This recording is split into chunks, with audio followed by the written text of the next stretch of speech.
Well, today I come at you with some unfortunate news, and it's going to make a lot of people unhappy, both in Fort Wayne and frankly around the world. Because an event that's been going on here in the city of Fort Wayne for a number of years is not going to happen in 2026. And frankly, it may not happen ever again. What event am I talking about? The annual Vera Bradley outlet sale. You heard me right. The annual Vera Bradley outlet sale has been canceled this year and may not be happening down the road either. It's just the companies had to reorganize. Now, let me get a little behind that so you understand what's going on. The ladies who started Vera Bradley clear back in the 1970s, they met doing a wallpapering, and they got together and started doing wallpaper and then started selling clothing. And it was Barbara Beckert and Pat Miller, just two ladies. And they ended up borrowing $500 from their husband and started this company. And Vera Bradley is named after the mother of Barbara Beckert. So they started the company, incorporated it in 1982 after they saw in an airport. They were coming back from a trunk show someplace in Florida, and they saw people with the bags they had. Now, keep in mind, this is back in the late 1970s, early 1980s. The bags people were carrying the stuff in at the airport. And frankly, they looked kind of bland, didn't look very cool, didn't look very, well, dazzling or anything like that. So they decided, hey, why don't we try to make some bags that look cooler? And they got some fabric and started to make bags. And ultimately, well, some of those bags ended up at a sorority girl. Now, anytime you give a sorority girl something cool that looks really neat and makes her look different than everybody else, every other sorority girl is going to want the same thing. It's just that's sororities are. I know because I had a sorority daughter. There they start these bags. And they started sewing these bags. They started working in their basement of their home, packaging things up. This is the way small business starts. In a small location, marketing some of the stuff out. And, well, when the stuff becomes popular, more people want it. And as more people wanted it, they had to expand. And they got sewing companies out there, companies that had the sewing machines. And people could do this, sewing the bags, the Vera Bradley bags. And that became a concept, and it became a very big concept because of all the patterns they had, all the styles and the glitz and the glamour and everything it was. And suddenly national media picked it up. And Vera Bradley became a very, very popular brand. And it has been for a number of years. Well, Vera Bradley eventually got so big, they couldn't use local companies or companies in the Fort Wayne area, even companies in the United States to sew their stuff.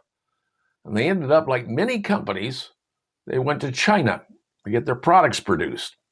And obviously, some of the people who were buying their stuff didn't like it when they see a Made in China label on Vera Bradley stuff. And they tried to fix the problem, but there just weren't companies that could do it. So they ended up going to Cambodia and Myanmar and Vietnam and a lot of other places to try to get their stuff made.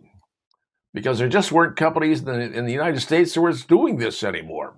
But every year, Vera Bradley had their big outlet sale in Fort Wayne. Usually happened in the latter part of April into May, and people would come from not just the United States. They would come from countries around the world. Fort Wayne Airport used to have a whole bunch of people coming in. They would come in Minneapolis, they'd come into Fort Wayne. They came from everywhere. People would line up, get tickets.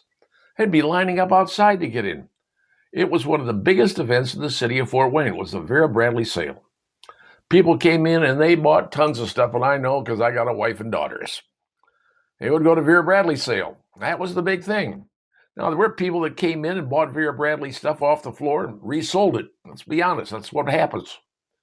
And Vera Bradley got into legal tussle with some people trying to make counterfeit stuff that looked like their stuff. So they went through the trials and tribulations of being a company trying to sell a product.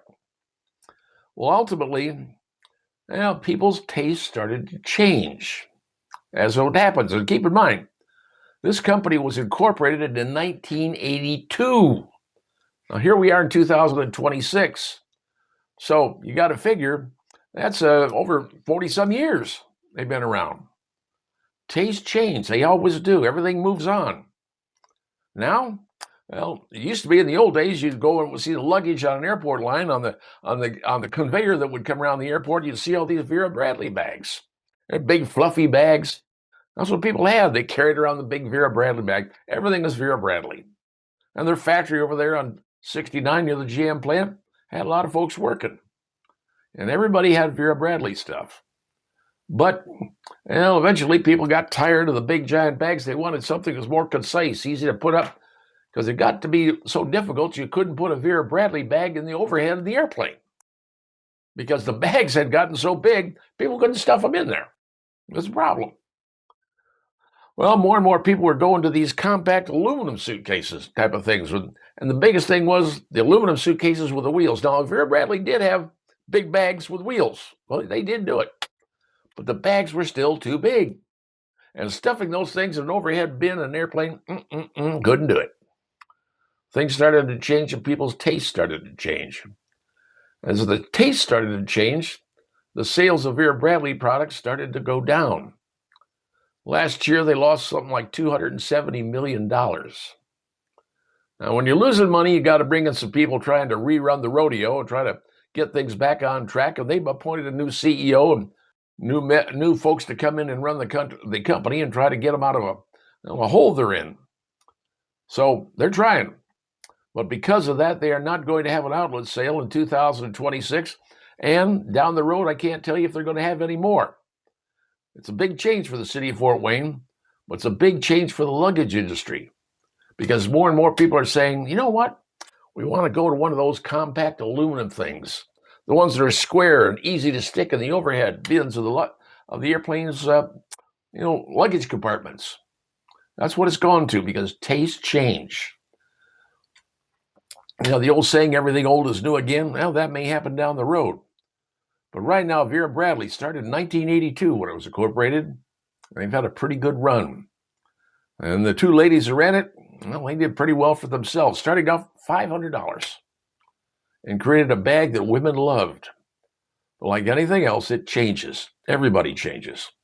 In this case, it has changed, and hopefully Vera Bradley will come back.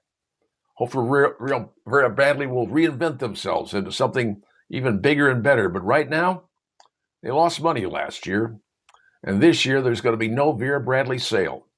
So sad, but true. But maybe, just maybe, good things will happen down the road for Vera Bradley. And now you know.